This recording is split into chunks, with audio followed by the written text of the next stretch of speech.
శ్రీమాత్రే నమః. నమస్కారం. సద్గురు జ్యోతిష్యాలయం వారి యొక్క ఆంగ్ల నూతన సంవత్సర రాశి ఫలితాల తర్వాత ఫిబ్రవరి రాశి ఫలితాలు మనం తెలుసుకోబోతున్నాం. జాతకం అనగానే అందరికీ ఒక క్యూరియాసిటీ. ఈ నెల నాకు ఎలా ఉంటుంది, వ్యాపారం ఎలా ఉంటుంది, ఉద్యోగం ఎలా ఉంటుంది, ఆరోగ్యం ఎలా ఉంటుంది, అసలు నా పరిస్థితి ఎలా ఉంటుంది, అసలు జాతకాన్ని నేను ఎంతవరకు నమ్మొచ్చు, జాతకంలో విశేషాలు ఏంటి అంటే ఇక్కడ వచ్చి గోచార గ్రహస్థితుల్ని దృష్టిలో పెట్టుకొని అన్ని వర్గాల వారిని లెక్క వేసి, ఇది వచ్చి ఒక ప్రామాణికం అన్నమాట. ఈ లెక్క వేసి ఏ గ్రహాలు ఎలా ఎలా ఉన్నాయి, వారి యొక్క ఫలితాలు ఎలా ఉంటాయనే దాన్ని లెక్క వేసి చెప్పడమే ఈ యొక్క రాశి ఫలితాలు. మీ యొక్క వ్యక్తిగత జాతకానికి ఇది ఒక 40% మాత్రమే వర్తిస్తుంది. మీ సంపూర్ణ జాతకం తెలుసుకోవాలి అని అనుకుంటే మీ పరిసర ప్రాంతాల్లో ఉన్నటువంటి జ్యోతిషాస్త్ర నిపుణుల్ని మీ యొక్క date of birth, time of birth, place of birth ఇచ్చి తెలుసుకోండి. మళ్ళీ చెప్తున్నాను, జ్యోతిష్యం, జాతకం అనేది పడుతున్న వర్షానికి ఒక గొడుగు మాత్రమే, కానీ జ్యోతిష్యం జీవితం కాదు. మీరు మిమ్మల్ని నమ్మండి, జ్యోతిష్యం ఆ దారిలో మీకు సపోర్ట్ చేస్తుంది. ఎవరైనా అడగాలనుకుంటున్నారా, లేదా మా ద్వారానే అడగాలనుకుంటున్నారా? 21 వయసు లోపు ఉన్న వాళ్ళు అడగకూడదు, చదువుకోవాలి విద్యార్థులు. 60 వయసు దాటిన తర్వాత మీరు అన్నీ అనుభవించేశారండి, అన్నీ తెలుసు మీకు. జీవితంలో అన్ని వర్గంలో ఉన్నటువంటి వసతులు, కష్టాలు, సుఖాలు అన్నీ పొందారు కాబట్టి మీరు దైవ ప్రార్థన చేసుకోండి, మీకు అన్ని మేలుగా జరుగుతుంది. ఎవరైనా జ్యోతిష్యం తెలుసుకోవాలనుకుంటే వ్యాపారం, ఉద్యోగం, వివాహం, సంతానం, ఆరోగ్యం గురించి ఏమైనా తెలుసుకోవాలనుకుంటే అడగండి.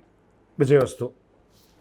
ముందుగా మన యొక్క టీవీ ఛానల్ ద్వారా చూస్తున్నటువంటి ప్రేక్షక మిత్రులందరికీ కూడా శుభాకాంక్షలు. చాలా చక్కగా మమ్మల్ని ఆదరిస్తున్నారు చూస్తూ, కానీ కొంచెం అట్లా like and share and subscribe చేస్తే ఎంతో బాగుంటుంది కదా. మంచి విషయాలు మేము తెలుపుతున్నామని అనుకుంటున్నాం. అది మీకు ఇది మంచిది అనిపిస్తే సబ్స్క్రైబ్ చేయండి. మీతో ఒక 18 మందిని సబ్స్క్రైబ్ చేయించండి. నమస్కారం. జ్యోతిషాస్త్రరీత్యా ద్వాదశ రాశుల్లో 7వ రాశి అయినటువంటి తులారాశి మిత్రులారా, మీరు చిత్తా నక్షత్రం 3, 4 పాదములు, స్వాతి నక్షత్రం 1, 2, 3, 4 పాదములు, విశాఖ నక్షత్రం 1, 2, 3 పాదాలకి జన్మించిన మీరు తులారాశి వారిగా పరిగణించబడుతున్నారు. ఈ నెల మీకు శుభాశుభ ఫలితాలు ఎలా ఉన్నాయి అని అంటే, శుక్రుడు రాహుతో 6వ ఇంట్లో ఉన్నాడు ఈ నెల. సూర్యుడు ఇంకా బుధుడు 4వ ఇంట్లో, 5వ ఇంటికి అధిపతి అయినటువంటి శని, పాలక గ్రహమైనటువంటి శుక్రుడు రాహుతో 6వ ఇంట్లో. చాలా రోజులుగా మీరు ఎదురు చూస్తున్నటువంటి ఆ శుభ సమయం తులారాశి వారికి ఆసనమైపోయింది. సమాజంలో గణనీయమైనటువంటి పేరు ప్రఖ్యాతులు పెరుగుతుంది. సమాజంలో ఉన్నత స్థాయి వ్యక్తుల యొక్క పరిచయాలు పెరుగుతుంది. తులారాశి మిత్రులారా, ఎప్పటి నుంచో కోర్టు వ్యవహారాల్లో ఉన్నాయి చూసారా, ఆ చిక్కులన్నీ తొలగిపోతుంది. రియల్ ఎస్టేట్ రంగం వారికి అద్భుతంగా ఉంటుందని కూడా చెప్పచ్చు. ఉద్యోగం చేసే చోట సహ ఉద్యోగుల దగ్గర నుంచి మంచి పేరు ప్రఖ్యాతులు పొందుతారు. వాళ్ళ యొక్క సపోర్ట్ ఉంటుంది. పై అధికారులు మిమ్మల్ని ప్రశంసిస్తారు. గౌరవ మర్యాదలు పెరుగుతుంది, ప్రమోషన్స్ పెరుగుతుంది, ఇంక్రిమెంట్స్ పెరుగుతుంది. ఎన్నో రోజులుగా మీరు కోరుకుంటున్నటువంటి ట్రాన్స్ఫర్స్ దొరుకుతుంది. మీకు అవార్డ్స్ కూడా పొందే అవకాశాలు ఉన్నాయి.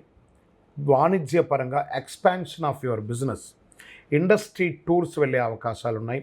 మల్టిపుల్గా మీ వ్యాపార సంస్థను పెంచుకునే అవకాశాలు కూడా కనబడుతున్నాయి. డెడ్ స్టాక్స్ అంతా క్లియర్ అవుతున్నాయి.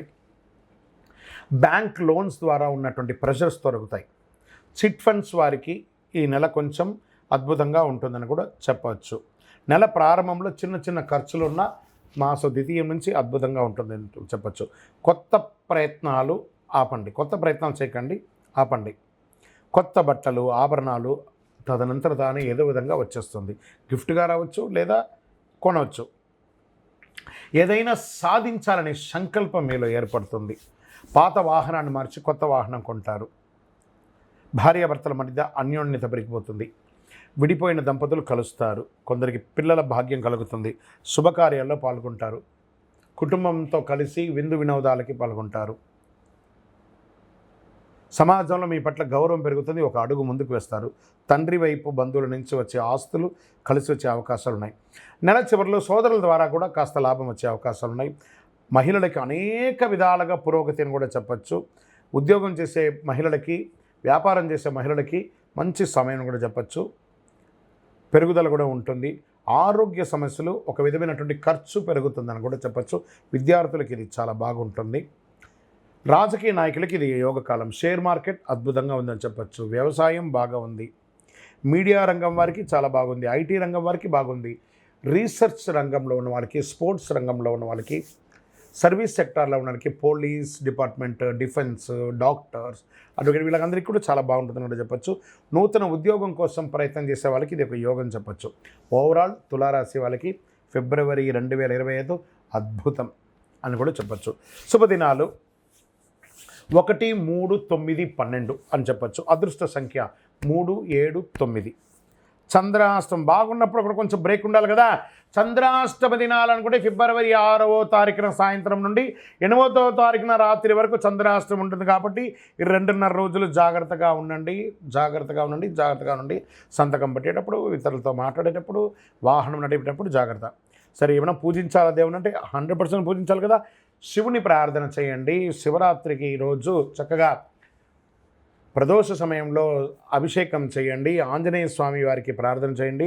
ప్రతి సోమవారం శివుని యొక్క దేవాలయానికి వెళ్ళి బిల్వంతో అర్చన చేయండి. 12 ప్రదక్షిణాలు చేయండి. శివస్థుతులను పారాయణం చేయండి. ఆంజనేయ స్వామికి వెన్నతో అలంకారం చేయండి. ఇవన్నీ కూడా ఉంటుంది. దేవి సప్తసతి పారాయణం చేయండి. అతి శక్తివంతమైనటువంటి కరుంగాళి మాలను ధరించండి. ఆరోగ్యంగా బాగుంటారు. సామాజికమైనటువంటి సేవలు పొందుతారు. అద్భుతంగా ఉంటారు. ఏ విధమైనటువంటి దోషాలన్నీ తొలగిపోతాయి. ఆనందంగా ఉంటారు. మీ వయసు సంఖ్య ఎంత ఉందో అన్ని దీపాలు వెలిగించండి దేవాలయంలో. మీ యొక్క వ్యక్తిగత జాతకం తెలుసుకోవడానికి కింద కనబడుతున్న నంబర్కి మీ పేరు, date of birth, time of birth, place of birth WhatsApp పెట్టండి. కాల్ చేయకండి. విజయోస్తు.